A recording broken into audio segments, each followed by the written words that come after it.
Hello दोस्तों। तो आज अपन पढ़ने वाले हैं बल एवं गतिकी, जो कि 11th का एक फिजिक्स का टॉपिक है। इसके साथ ही साथ ये राजस्थान की कई कंपटीशन जैसे कि पटवारी, राजस्थान पुलिस और भी बहुत सारे फर्स्ट ग्रेड, इन सब में इससे क्वेश्चन पूछे जाते हैं। ठीक है, तो सबसे पहले बल एवं गति को पढ़ने से पहले अपन देखेंगे इसको पढ़ने के लिए किन किन चीज़ों की आवश्यकता होती है। तो सबसे पहली चीज है भौतिक राशियां। भौतिक राशियां, अब भौतिक राशियां किसे कहते हैं? तो वे सभी राशियां जो भौतिकी के नियमों का पालन करती हैं, उन सब राशियों को भौतिक राशियां कहते हैं।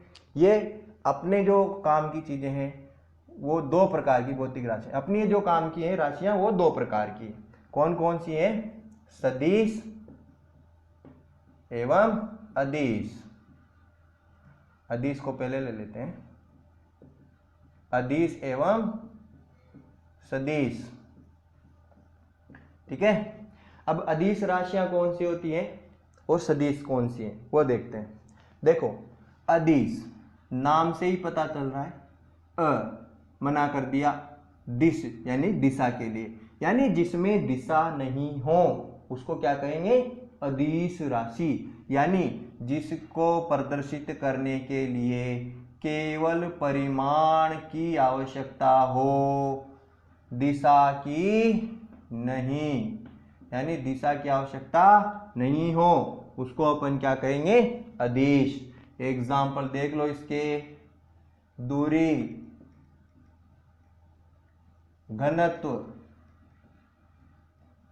द्रव्यमान, आयतन और समय। अब ये सब देखो अदिश कैसे हैं, इनमें दिशा कैसे नहीं चाहिए वो देखो। देखो सबसे समझ में आएगा बढ़िया वो है द्रव्यमान। देखो द्रव्यमान का मतलब होता है कोई भी कितना भारी है। अब जैसे किसी भी व्यक्ति का अपन द्रव्यमान करवाने जाते हैं तो वो तुला पे खड़ा होता है मशीन पे, तो उसमें आता है 80 किलोग्राम, आता है मान लो 70 किलोग्राम या 50 किलोग्राम फॉर एग्जाम्पल। अब उसमें यूं थोड़ी बताता है वो कि भाई ये जो बंदा है 80 किलोग्राम है उत्तर दिशा में, उत्तर दिशा में 80 किलोग्राम, ऐसे थोड़ी ना बताता है। दक्षिण दिशा में 70 किलोग्राम, ऐसे थोड़ी ना बताता है। दिशा नहीं बताता है ना उसमें, तो वो क्या हो गया? अदिश हो गया। आयतन, अपन जैसे दूध नापते हैं लीटर में, आयतन है वो उसका, तो 1 लीटर भर के दिया किसी को भी, तो यूं थोड़ी बोलते हैं कि भाई उत्तर दिशा में देना भैया 1 लीटर, ऐसे थोड़ी ना बोलेंगे, तो वो क्या है? अदिश। समय, समय घड़ी में देख के बोलते हैं भाई 1 बज गए, यूं बताते हैं क्या? पश्चिम दिशा में 1 बजे हैं साहब, ऐसे थोड़ी ना बोलते हैं, तो क्या बोलेंगे? अदिश। घनत्व, घनत्व जो है इसको अभी रहने दो, बाद में इसको डिस्कस करेंगे प्रॉपर तरीके से, बस याद रखो भाई यहाँ घनत्व क्या है? अदिश राशि है। दूरी, दूरी जैसे अपन किसी भी चीज को नापते हैं लंबाई में, मीटर लेके, भाई इतना मीटर है, इतना सेंटीमीटर, ये थोड़ी बोलते हैं भाई इतना मीटर है उत्तर दिशा में, नहीं बोलते दूरी के लिए। तो ये सब के सब क्या है? अदिश राशियां हैं। दूसरी आती है अपनी सदिश। अब देखो सदिश में दिश तो है सही, स का मतलब हम ही भर लिए अब की बार, भाई स यानी दिशा के साथ, दिशा के साथ, यानी इसमें प्रदर्शित करने के लिए क्या क्या होगा? परिमाण के साथ साथ दिशा भी होगी, दोनों होंगे, तो उसको क्या कहेंगे अपन? सदिश कहेंगे। और ये बीज गणित के योग के नहीं, सदिश योग के नियमों का पालन करे, यानी कि यह जो सदिश राशियां होती हैं योग के सदिश के नियमों का पालन करती हैं, तो उनको अपन बोलते हैं सदिश राशियां। इनका उदाहरण देखो, उदाहरण है बल, वेग, विस्थापन, त्वरण, ये सब क्या है? सदिश राशियां हैं। देखो बल को समझते हैं, ये कोई डब्बा है, इस डब्बे को मेरे को इस वाली दिशा में, इस दिशा को मैंने बोल दिया पश्चिम, ठीक है, पश्चिम दिशा में इस डिब्बे को खिसकाना है और मैंने ये भी बता दिया भाई इसको खिसकाने के लिए एफ कितना लगेगा, मान लो 5 न्यूटन। अब मेरा क्वेश्चन है कि मैं आपको बोल दूं कि भाई 5 न्यूटन बल से मैंने 5 न्यूटन बल दे दिया, तो क्या ये डब्बा पश्चिम दिशा में खिसक जाएगा? इसको खिसकने के लिए जरूरत कितने बल की है? 5 न्यूटन की ही है। लेकिन क्या मैं ये बोल दूं भाई 5 न्यूटन बल इस पर लगाना है, अब 5 न्यूटन बल में क्या ये डिब्बा पश्चिम दिशा में खिसक जाएगा? तो दिमाग में सोचो। अब कहीं का दिमाग में आएगा भाई यहाँ 5 न्यूटन बल में खिसकता है तो खिसक जाएगा, लेकिन नहीं, अगर मैंने 5 न्यूटन इधर लगा दिया तो फिर क्या होगा? नहीं खिसकेगा। अगर मैंने 5 न्यूटन इधर लगा दिया तो फिर क्या होगा? फिर नहीं खिसकेगा। यानी कि अपन को क्या बताना पड़ेगा कि भाई 5 न्यूटन बल कौन सी दिशा में लगाना पड़ेगा? अपन को पश्चिम दिशा में ही लगाना पड़ेगा, तब जाकर ये जो डिब्बा है ये कौन सी दिशा में खिसकेगा? पश्चिम दिशा में खिसकेगा। तो आपको इस चीज से समझ आ गया होगा कि अदिश राशियां कौन सी होती हैं और सदिश राशियां कौन सी होती हैं। अगर ये चीजें भी आप लोगों ने याद रख ली तो जो कॉम्पिटेटिव एग्जाम्स हैं उनमें तो इन्हीं में से ऑप्शन में आ जाता है। और क्वेश्चन आता है निम्न में से सदिश कौन सा है या निम्न में से अदिश कौन सा है, तो केवल टिक लगाना होता है। तो इतने भी एग्जाम्पल अगर आप लोगों ने कर लिए तो अदिश और सदिश का तो क्वेश्चन गलत होगा ही नहीं। ठीक है, अब नेक्स्ट जो चीज है वो पढ़ेंगे अपन दूरी एवं विस्थापन। और इसकी जो मेन पॉइंट है वो मैं पहले लिख देता हूँ। सबसे पहला पॉइंट है कि जो दूरी होती है वो होती है अदिश राशि। दूसरा पॉइंट है यह पथ पर निर्भर करती है। तीसरा है गतिशील वस्तु के लिए, गतिशील वस्तु के लिए यह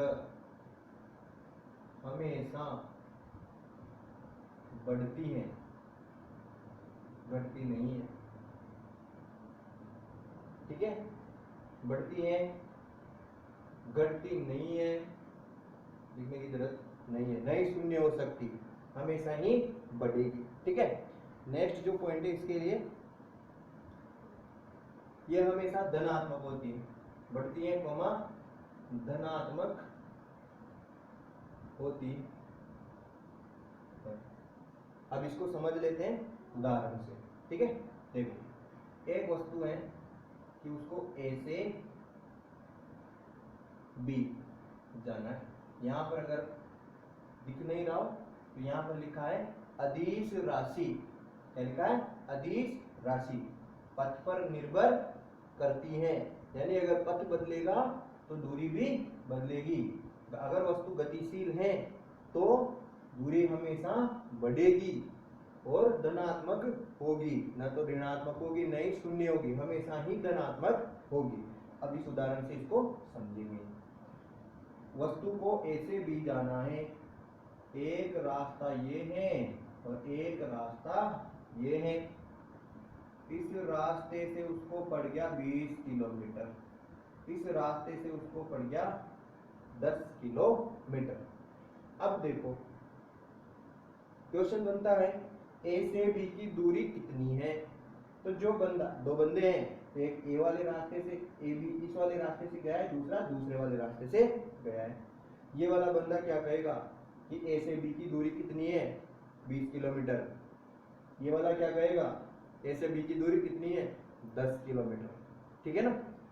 तो दोनों ही बंदे सही बोल रहे हैं, झूठ तो कोई नहीं बोल रहा।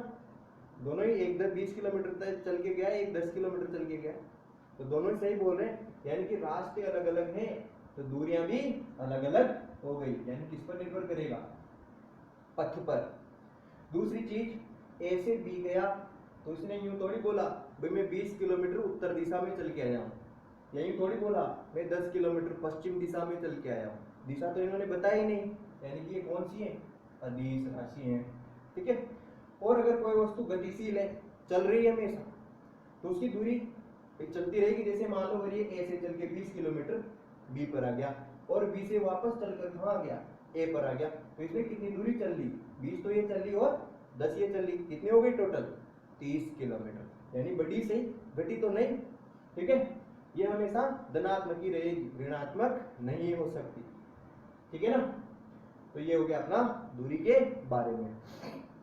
अब अगर कोई वो किसी वस्तु की दूरी क्या है, शून्य है, कोई वस्तु है जिसने कितनी दूरी तय करी, शून्य दूरी तय करी, इसका मतलब क्या है, वो वस्तु वहां से कहीं गई नहीं, वहीं की वहीं बैठी हुई है, चिपकी हुई है ए पर ही। इसका ठीक है ना, इसका मतलब अपन क्या कहेंगे, वो वस्तु विराम में है, निश्चित तौर पर वो विराम में है। ठीक है, ये तो हो गया अपना दूरी के बारे में। ये इसके मेन पॉइंट्स है, लिखना चाहो तो लिख लो। और हाँ, सबसे मेन पॉइंट, इसका जो मात्रक होता है वो क्या होता है, एसआई मात्रक होता है किलोमीटर। ठीक है ना, और एक किलोमीटर जो होता है वो 1000 मीटर के बराबर होता है, और यही बराबर होता है, एक मीटर जो होता है वो होता है 100 सेंटीमीटर के बराबर। ठीक है ना, और 1 सेंटीमीटर जो होता है वो 10 मिलीमीटर के बराबर। अब इसके बाद अपन देखते हैं विस्थापन। उदाहरण यही रखूंगा, ये वाली चीजें थोड़ी चेंज हो जाएंगी, मात्रक भी सेम ही रहेगा। तो मैं दो चीजें मिटा रहा हूं, एक तो ये मिटा रहा हूं और एक ये मिटा रहा हूं, और ये टॉपिक भी मिटा रहा हूं, यहाँ ये भी मिटा, सभी मिटेंगे। तो देखो, अब जो अपना टॉपिक है वो है विस्थापन। विस्थापन, इसको अंग्रेजी में बोलते हैं डिस्प्लेसमेंट। डिस्प्लेसमेंट का अनुवाद करें तो उसका मतलब होता है खिसकना।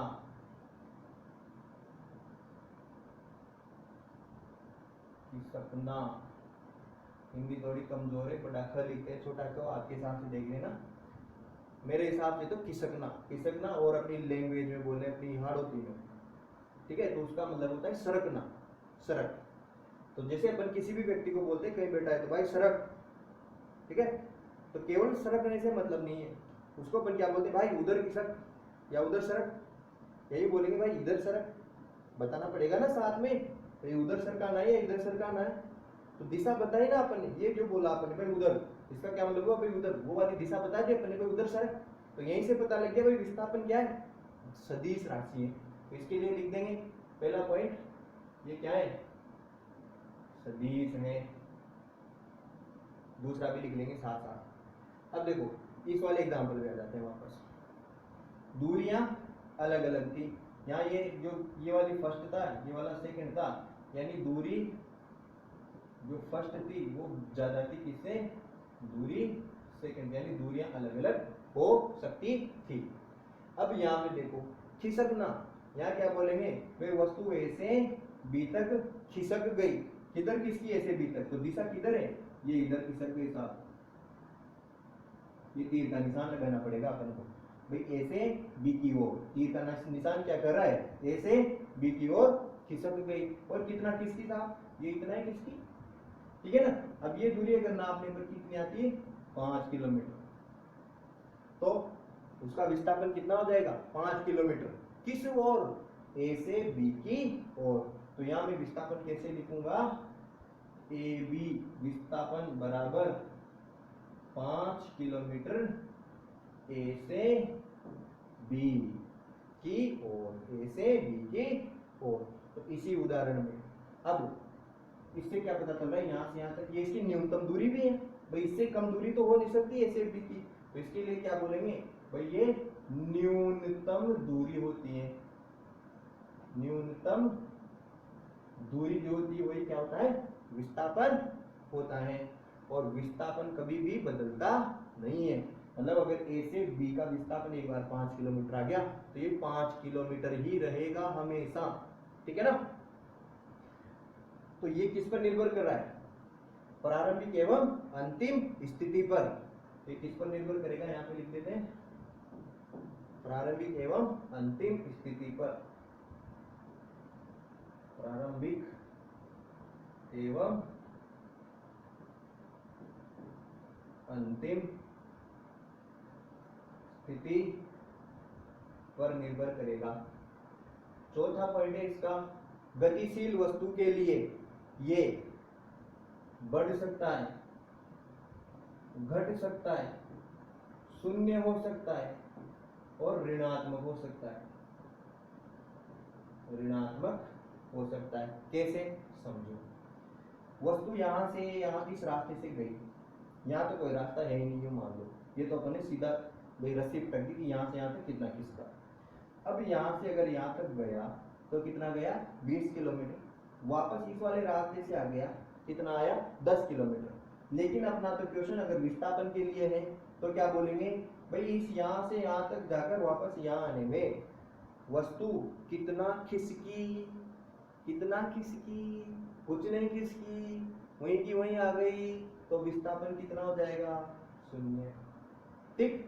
अगर यहां से यहां जाकर वस्तु इधर आ गई तो अपन को जाना तो उधर था, लेकिन माइनस में आ गए तो क्या बोलेंगे, ऋणात्मक हो गया विस्थापन। और सीधा अगर यही है तो क्या बोलेंगे, बढ़ रहा है, धनात्मक हो गया विस्थापन। ठीक है ना। तो विस्थापन बढ़ सकता है, घट सकता है, ऋणात्मक हो सकता है और शून्य भी हो सकता है। तो ये हो गई अपनी विस्थापन के बारे में कुछ पॉइंट्स जो भी थे। अब है इसके क्वेश्चंस। ठीक है। अगर ये दो एग्जाम्पल और ये दो चीजें हैं जो मैंने लिखी है यहाँ पर, ये सब चीजें अगर आपने ढंग से सीख ली है, समझ ली है, तो इसका कोई क्वेश्चन आपका गलत नहीं हो सकता है। तो अब अपन पढ़ेंगे इसके क्वेश्चन। चलो, तो ये है अपने क्वेश्चन दूरी और विस्थापन पर। अब देखो, अब अगर आप लोगों को खुद से ये सोल्व करना है तो वीडियो को पॉज करके पहले खुद सोल्व कर लो, फिर आगे से वीडियो चल जाएगी तो आप देख लेना। मैं डायरेक्ट सोल्व करवा रहा हूँ। पहला क्वेश्चन है ये, सबसे सिंपल, खुद नहीं दे रखा है सब कुछ। ए से बी जा रहा है, दूरी और विस्थापन अपन को बताना है। तो रास्ते से इससे जा रहा है तो दूरी तो कितनी हो गई, 10 किलोमीटर, और विस्थापन कितना हो गया, 5 किलोमीटर ए से बी की ओर। ठीक है। ये वाली चीज तो सब में लिखनी है, तो मैं एक बार लिख दी, बार बार नहीं लिखूंगा। यहाँ देखो, यहाँ केवल अपन को r बराबर 5, यानी ये अर्धवृत्त है और इसकी त्रिज्या दे रखी है 5 मीटर। तो अगर वो यहाँ से यहाँ जा रहा है तो ये है वृत्त की आधी परिधि, तो दूरी तो कितनी हो जाएगी, दूरी बराबर 2 पाई r बटे में 2। ठीक है ना। यानी वृत्त की आधी परिधि, पूरी परिधि कितनी होती है, 2 पाई r, आधी परिधि कितनी हो जाएगी, 2 से डिवाइड कर देंगे, आधा कर देंगे, तो 2 से तो 2 कट गया, पाई का मान पाई रहने दो, r बराबर कितना हो जाएगा, 5, यानी कि पाई मीटर। विस्थापन, विस्थापन कितना हो जाएगा, 5, तो ये और ये भी त्रिज्या ही है तो 5, यानी कि 10 मीटर। इसमें आ जाओ, ये क्या है, वर्ग है, तो जा तो ऐसे रहा है, रास्ता बन रहा है, तो भुजा कितनी दे रखी है, 10 मीटर, यानी 10 ऐसे गया, 10 ऐसे गया, 10 ऐसे गया, तो कितना हो गया, 10, 20, 30, तो दूरी तो कितनी हो गई, 30 मीटर। और विस्थापन कितना हुआ, विस्थापन बराबर यहां से यहां तक। ठीक है ना। तो कितना है ये, 10 मीटर। ठीक है। तो इस तरह के क्वेश्चन बनते हैं दूरी और विस्थापन के। अगर आप लोगों को ये वीडियो अच्छी लगी हो तो आप लोगों के राजस्थान पुलिस और पटवारी में जितने भी टॉपिक्स हैं उन सब की भौतिक विज्ञान की वीडियोस जो हैं, फिजिक्स की जितनी भी वीडियो है, वो मैं आपको, जितने भी टॉपिक हैं वो मैं आपके लिए बना दूंगा। लेकिन पहले इस वाली वीडियो पर कमेंट करना है कि भाई हमें इस टॉपिक की वीडियो चाहिए, और साथ में चैनल को भी सब्सक्राइब करना है। Thank you.